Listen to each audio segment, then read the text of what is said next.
The Victorians, a very interesting topic. Now we shall find out all about them, from poor to rich and rich to poor. Today we'll be discovering what is the difference between poor and rich in Victorian times. We will start with the rich first. So in Victorian times you're either really, really rich or really, really poor. So yeah. Wealthy and rich families usually lived in houses with 4 or 3 stories, and they would normally have a flushing toilet. They also had staff, normally cooks, housemaids and housekeepers. But they definitely wouldn't have exterminators.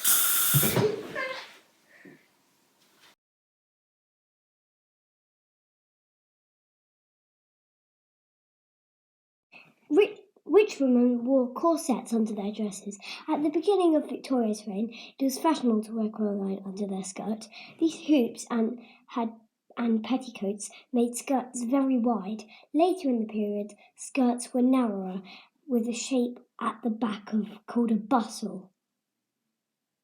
Meals for the rich families were prepared and cooked by the servants in the kitchen. Food was cooked on a range and was served to the family in the dining room. Breakfast tended to be a large meal and would have included ham, eggs, bacon, bread and fish. This was followed by a light lunch and afternoon tea. Rich adults often worked as a factory owner or rich company bosses. Rich people didn't work as much as other people. The father of the household would usually be the one to go work. The father would work as a doctor, a lawyer, a banker, a shop owner, a factory owner, or a merchant. We have finished talking about rich people now, so now we will be moving on to poor Victorians and their jobs, their clothes, and their houses. So this is the poor Victorian bit. Poor Victorians' families would have lived in very small houses with only a couple of rooms on each floor. The very poorest families had to make do with even less. Some houses were home 2 or 3 or even 4 families. The houses would share toilets and water, which they could get from a pump or a well.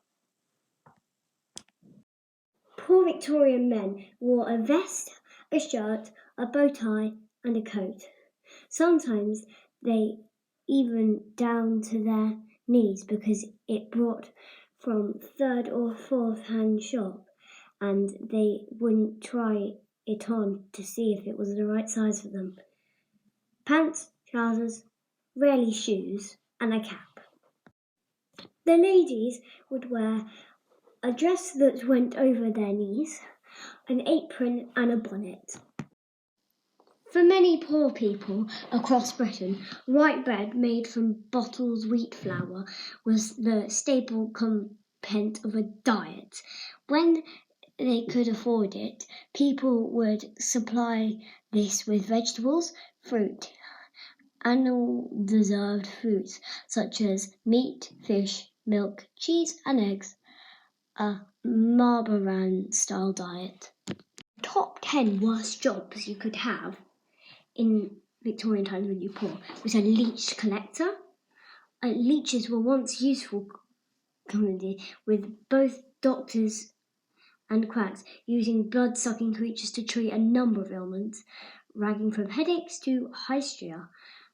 A pure finder, we don't have any information on that, a tosher, a matchstick maker, muddler, chimney sweep, fluoral mute, rat catcher. This is the credits. So, director, me, actor, me, editor, me, exterminator in the exterminating video, me, bug in the exterminating video, Alice, sister. I am doing bug work. Okay, she's doing bug work apparently. Yeah, that's all for now. Bye. Thanks for watching.